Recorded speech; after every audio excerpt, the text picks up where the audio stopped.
Hello everyone, hi this is Elisa Iqbal, MBBS second professional student. So NEET 2025 में सिर्फ 4 महीने रह गए हैं और अभी तक आपने कुछ पढ़ा या नहीं पढ़ा, मैं ये नहीं कहूँगी कि उससे कुछ फ़र्क नहीं पड़ता है, लेकिन आगे के 4 महीने आप क्या करने वाले हैं वो डेफिनेटली एक डिसाइडिंग फैक्टर होने वाला है कि आपका सिलेक्शन नीट 2025 में होगा या नहीं होगा। तो जैसे सब न्यू ईयर में रेजोल्यूशंस लेते हैं ना, वैसे ही आपको भी रेजोल्यूशन लेना है और इनको फॉलो करना है। मैं आपको 4 रेजोल्यूशंस दूंगी एंड उनको आपको थरली फॉलो करना है, क्योंकि जब आप चीज़ें मैनिफेस्ट करते हो ना तो चीज़ें हो जाती हैं। आपको एक ऐसा माइंडसेट करना पड़ेगा खुद का कि नहीं, अगर आपको सिलेक्शन चाहिए है तो आपको अपना माइंड को पॉजिटिवली फीड करना होगा कि नहीं, अब तो सिलेक्शन मुझे चाहिए ही है और मैं कुछ भी करूँगा उसके लिए। तो चलो स्टार्ट करते हैं। Resolution number 1, devote yourself to studies. इन 4 महीने खाने पीने और सोने के अलावा जितना भी टाइम बचा है सिर्फ और सिर्फ पढ़ाई पे लगा दो। यार सिलेक्शन हो या ना हो ये बात की चीज़ है, लेकिन वो रिग्रेट नहीं रहना चाहिए कि तुमने मेहनत नहीं करी, कि तुमने अपना बेस्ट नहीं दिया। अगर तुम शायद ये कर लेते तो हो जाता तुम्हारा सिलेक्शन। ये कर लेते वाली चीज़ ना तुम्हें खा जाएगी अंदर से बाद में। तो प्लीज़ अभी अपना बेस्ट दो, बहुत मेहनत करो, किसी की मत सुनो। लोग तुमको बोलेंगे कि अरे 2-3 साल में जो बच्चे नहीं कर पाते हैं तुम कैसे ये 4 महीने में कर दिखाओगे, लेकिन नहीं, तुम खुद पर बिलीव रखो।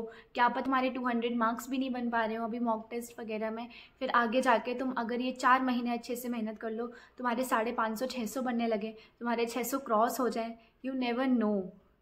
वो तुम्हारे सिर्फ एक जुनून की बात है। अगर तुमने ये मेहनत कर ली, इस 4 महीने में अगर तुमने जी जान लगा के मेहनत कर ली तो तुम लाइफ में कुछ भी कर सकते हो। चलो ऐसा मान लेते हैं कि तुमको कुछ भी नहीं आता है, तुम बिल्कुल ज़ीरो से स्टार्ट कर रहे हो। ये तो तुमको ही पता होगा कि ऐसा तो है नहीं कि तुमको कुछ भी नहीं आता है, तुम बिल्कुल ज़ीरो पे तो हो नहीं, थोड़ा बहुत तो तुमने कुछ कर रखा ही होगा पहले से, थोड़ी बहुत पढ़ाई। बट मैं ऐसा मान लेती हूँ कि तुम बिल्कुल ज़ीरो से स्टार्ट कर रहे हो। तो आप सबसे पहले एक पेज उठाओ और उस पर फिज़िक्स, केमिस्ट्री, बायोलॉजी के सारे जितने भी चैप्टर्स हों सब लिख लो। उसके बाद तुम्हारे पास इतना टाइम तो है नहीं अब कि तुम सारी लॉन्ग वीडियोस देखो, हर चैप्टर की 8-8, 10-10 वीडियोस देखो 1-1 घंटे की। इतना टाइम तो तुम्हारे पास है नहीं अब। तो आप यूट्यूब पे जाके 1 शॉट वीडियोज़ देख लो, फ्रीली अवेलेबल रहती हैं सारी 1 शॉट वीडियोज़ यूट्यूब पे। तो आप ऐसे करके कंप्लीट करते चलो अपना सिलेबस और सारी चीज़ें याद करो। नोट्स बस खुद से बनाओ, तुम 1 शॉट वीडियो देख के तुम अपने नोट्स बनाओ, उन नोट्स को बार बार रिवाइज करो, एटलीस्ट 5 to 6 टाइम्स तो रिवाइज कर ही लेना।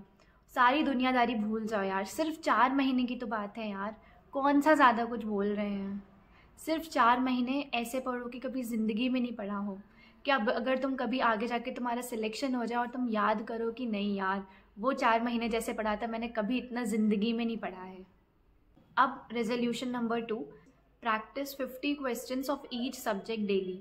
आपको कुछ भी हो जाए 50 क्वेश्चंस, 50 फिजिक्स के, 50 केमिस्ट्री के और 50 बायोलॉजी के, तीनों के आपको 50 क्वेश्चंस रोज़ लगाना ही ना। रोज़ का गोल बना ले कि जब आप ये 50 क्वेश्चन रोज़ प्रैक्टिस करेंगे ना तो आपको इनके आंसर्स तक याद हो जाएंगे और लिटरली इतना ज़्यादा बेनिफिट मिलेगा ना आपको। कोई भी टेस्ट जब आप देंगे, और नीट में इतना ज़्यादा बेनिफिट मिलेगा इस चीज़ का, क्वेश्चन प्रैक्टिसिंग का, आपके लिए बहुत ज़्यादा ईजी हो जाएगा सॉल्व करना। और अब आपको तो पता ही है कितनी ज़्यादा हाई मेरिट जा रही है नीट की, इतने ज़्यादा मार्क्स लाने पड़ेंगे तब जाके कोई ठीक ठाक रैंक मिलेगी और तब जाके कोई ठीक ठाक सा कॉलेज मिलेगा, गवर्नमेंट मेडिकल कॉलेज। इसलिए अब आप कोई रिस्क तो ले ही नहीं सकते हैं खुद पर कि कोई चीज़ छोड़ दी या क्वेश्चन अच्छे से प्रैक्टिस नहीं कर रहे हैं, टाइम के साथ प्रैक्टिस नहीं कर रहे हैं, ऐसा बिल्कुल नहीं चलेगा। अपने माइंड में सेट कर लो कि नहीं, 50 क्वेश्चंस तो सॉल्व करना ही करना है डेली, और टाइम के साथ सॉल्व करना है। ऐसे नहीं कि बस करे जा रहे हैं, अगर फिजिक्स के क्वेश्चंस लेके बैठे हैं तो पूरा दिन निकाल दिया फिजिक्स ही चल रही है। टाइम मैनेजमेंट बहुत ज़्यादा इंपॉर्टेंट है नीट एग्जाम के लिए, आपको टाइम के साथ रोज़ क्वेश्चन सॉल्व करना है। Now comes the third resolution. Third resolution is give test regularly. You have to give at least 2 test weekly. आपको कुछ भी करके 2 टेस्ट तो देना ही देना है वीक में। नीट एग्ज़ाम में एक्यूरेसी बहुत ज़्यादा मैटर करती है। आप इतना सा भी रिस्क नहीं ले सकते हैं किसी भी चीज़ के लिए कि चलो एक क्वेश्चन ही तो है, ऐसा नहीं कर सकते हैं आप, क्योंकि एक एक क्वेश्चन से जो रैंक्स अप एंड डाउन होती है ना, लिटरली अगर आप 2 टेस्ट नहीं दे पा रहे हैं तो वीकली 1 टेस्ट तो देना ही देना है। अगर आप बिल्कुल ही ज़ीरो से स्टार्ट कर रहे हैं तो आप एक टेस्ट को तो बना के चलें, वरना आप 2 टेस्ट तो दे ही दें। और बिल्कुल सीरियस होकर आपको टेस्ट देना है। अगर आप ऑफलाइन दे रहे हैं तो इट्स गुड, OMR के थ्रू आप देंगे। अगर आप ऑनलाइन दे रहे हैं तो प्लीज़ OMR की फ़ोटोकॉपी मंगा लीजिए, कहीं भी आसानी से मिल जाती हैं यार, 100 रुपये कुछ की आती हैं। आप प्लीज़ ले लीजिए, फ्लिपकार्ट से ऑनलाइन मंगा लीजिए और उन्हीं से प्रैक्टिस करिए। OMR फिलिंग बहुत ज़्यादा क्रूशियल स्टेप है आपके नीट एग्ज़ाम के लिए, और यही आप नहीं करते हो। आप टेस्ट देते हो लेकिन OMR के बिना देते हो। बहुत टाइम लगता है यार OMR फिल करने में। Just manifest it and take a resolution that I will give 2 test weekly. बोलो मेरे साथ, जब आप मैनिफेस्ट करते हो और जब आप बोलते हो तो बोलने से बहुत ज़्यादा चीज़ें फर्क पड़ती हैं, चीज़ें मैनिफेस्ट होती हैं। Now the 4th resolution, the 11 day rule. कोई भी चीज़ आप 11 डे कंसिस्टेंटली करेंगे तो लिटरली वो आपकी हैबिट बन जाएगा, और अगर आप वो नहीं करेंगे तब आपको वियर्ड लगेगा। सबसे पहले आपको सोने और उठने का टाइम फिक्स करना है, और सिर्फ 11 दिन दे दो, खुद को पूरा डिवोट कर दो उस प्लान में।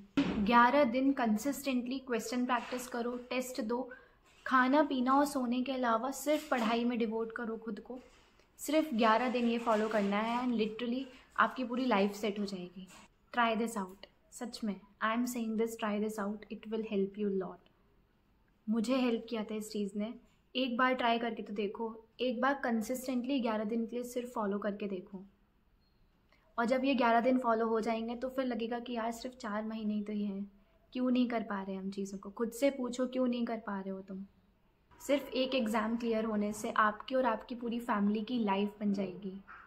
जहाँ जाओगे आपको वहाँ इतनी ज़्यादा रिस्पेक्ट मिलेगी, ट्रस्ट मी। यही टाइम है अभी मेहनत करने का, खुद के नाम के आगे वो डॉक्टर वर्ड लगवाने का। मैनिफेस्ट करो ये चीज़ें, रेजोल्यूशन लो कि that yes you will follow 11 day rule, you will work hard 11 days consistently, then फिर ये 4 महीने तो फिर हो ही जाएगा यार। So that was it for today. I hope जिसने भी ये लास्ट तक ये वीडियो देखी होगी उसमें थोड़ा मोटिवेशन तो ज़रूर आया होगा कि नहीं, कुछ भी हो जाए करना तो है, कुछ लाइफ में करना तो है। मैं आपको सिर्फ एक पाथ दिखा सकती हूँ, फॉलो आपको खुद को करना पड़ेगा। एंड ट्रस्ट मी, अगर आपने ये फॉलो कर लिया, ये 4 महीने कंसिस्टेंटली दे दिया, डिवोट कर दिया खुद को स्टडीज़ में, प्लान फॉलो कर लिए, सारे रेजोल्यूशंस फॉलो कर लिए, लिटरली आपकी लाइफ चेंज हो जाएगी। आपका सिलेक्शन हो या ना हो वो दूसरी बात है, बट आपके अंदर एक जुनून आ जाएगा कि हाँ तुम कुछ भी कर सकते हो लाइफ में। So thank you so much for watching. See you in the next video. Bye.